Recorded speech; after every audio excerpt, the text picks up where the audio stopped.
Good evening, everyone. Good job, good job, good job. I pulled this chair up for a reason. My good friend Richard here, I know him for 32 years. Again, at the racetrack, I met him. We're both ex-military guys, and we get along very well. I'm not going to be up here too long, but I just want to give you a little thing about military guys like to drink. And Richard always says, if you need anything, call me, and I'll come help you out, do whatever it is. You need anything. I said, Richard, do the same thing. You know, call me. You need a hand, you need something done, give me a call. So one day, about 9:45 at night, 9:45, I'm sleeping in my bed, knocked out, phone rings. See, call ID, Richard. Hey, man, you got to call you back. What?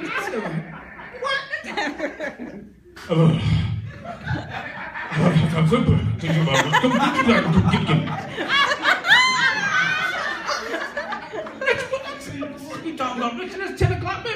Where you at? Where you? Are you home? Man, I'm drunk as shit, man. I'm drunk. You got to come get me. I'm drunk. I said, where you at, Richard? I don't know where I'm at. Let me look around. Wait a minute. I don't know where I'm at. It says Pimlico.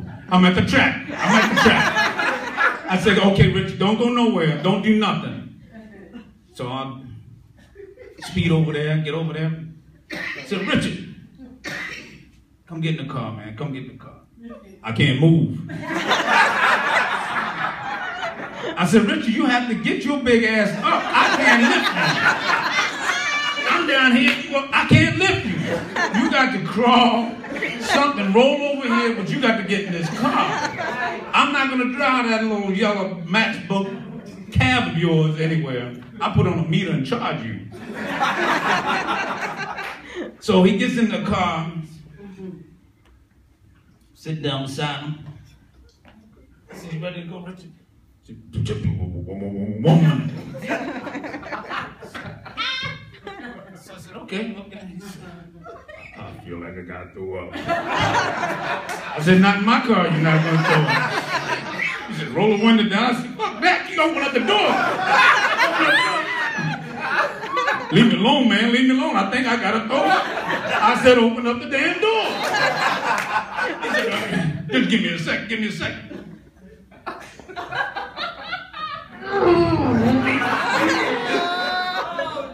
Richard, you all right?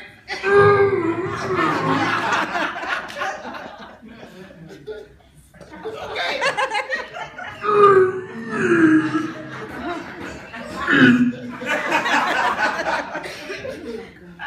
I said, you done? Don't rush me. I sit there for 15 more minutes, and he just sitting back breathing. I said, you ready now? He looked over and he said,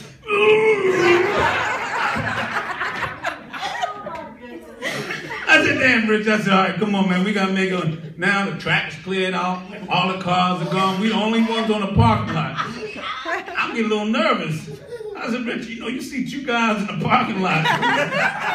You leaning over this way. You know? I said, come on, man. We got to go. He says, okay, all right, we can go. I put in the key, start the car. Don't drive so fast. Slow down. I said, Richard, I ain't even start the car. He said, hold up. You're driving too fast. I said, Richard, we got to go, brother. We got to go. Start up the car, put it in gear. He says, I got to go one more time. We must have did 10 miles an hour all the way to his house. It was a heck of a ride, But I'm just saying this, I'll do anything for my brother Richard, love him to death. And I wish you more. Happy birthday. Love you, boss. Okay? Don't drink too much.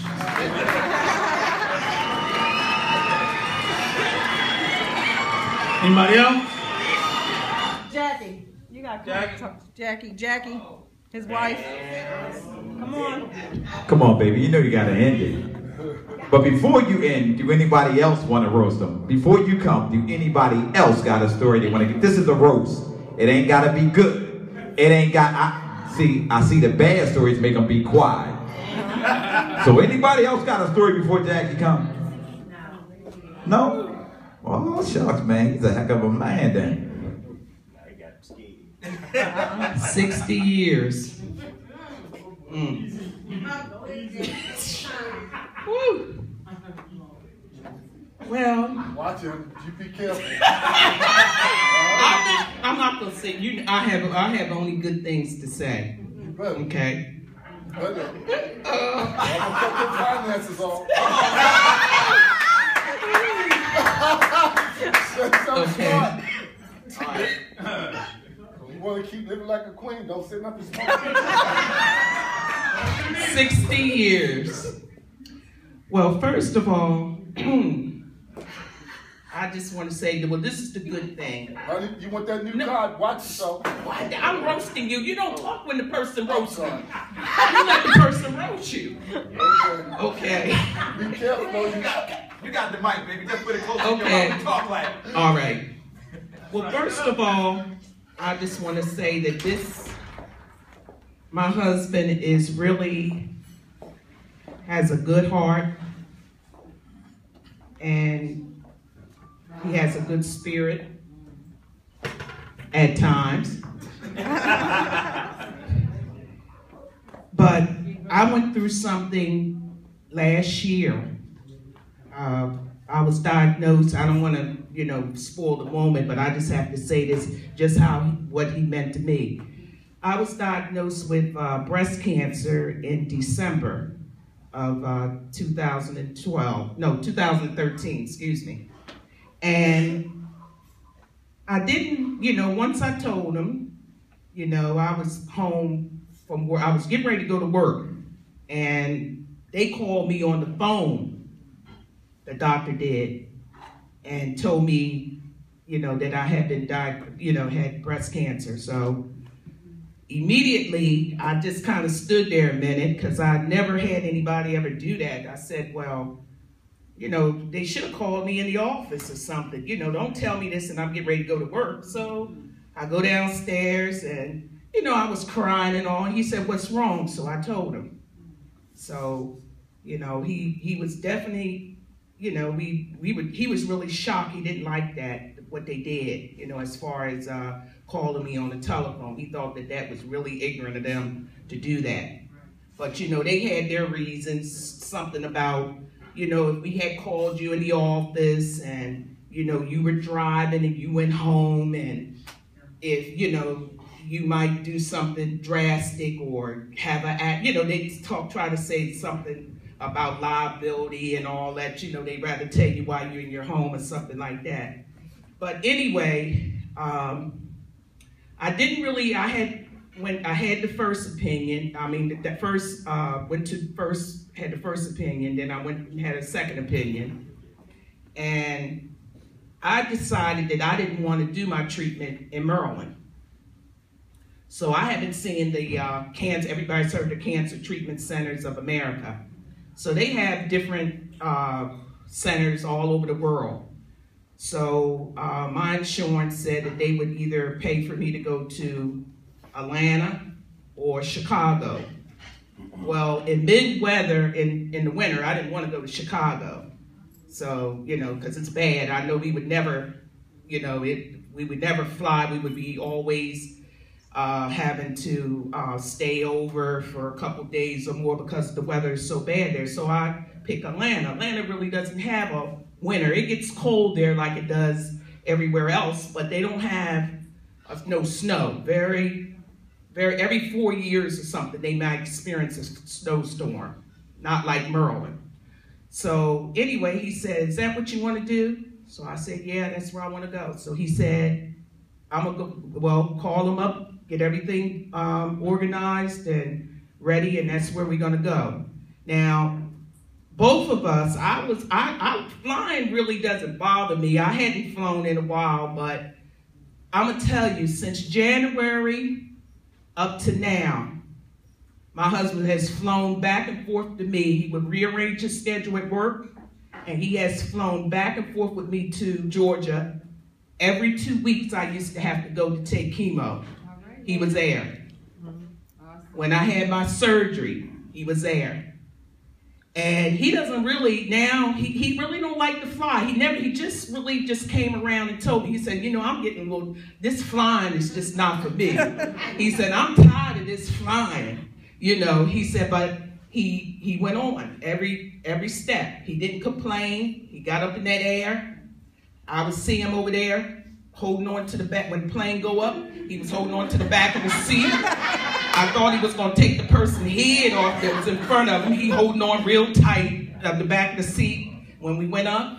Now, he didn't really have too much problem. He liked the coming down, but that going up kind of gets him. So, but I just said that to say that I don't want to, you know, I want to get back to the party, what, you know, bit we have left. But I just want to say he's my hero, you know, because he has definitely been there through thick and thin with me through this. Through the sickness after, which I didn't experience a whole lot of with taking the chemo. I didn't have a whole lot of, you know, side effects, but I'm gonna tell you, he was right there. Now that medicine thing, we fussed about medicine because he was like, you know, you got to take this med. What did you eat today? Tell me what you ate. So I would have to tell him, no, that's no good. You should eat more of this. Did you take your medicine? He would come upstairs, I'd be asleep. Oh, it's time to take your medicine. Gotta take your medicine. I said, please leave me alone. I'm not taking this medicine. I'll take it. I said, just let me. No, come on, get this medicine in. You gotta get this medicine, Jack. You gotta get into. So he's, like I said, he's my hero, and I love him.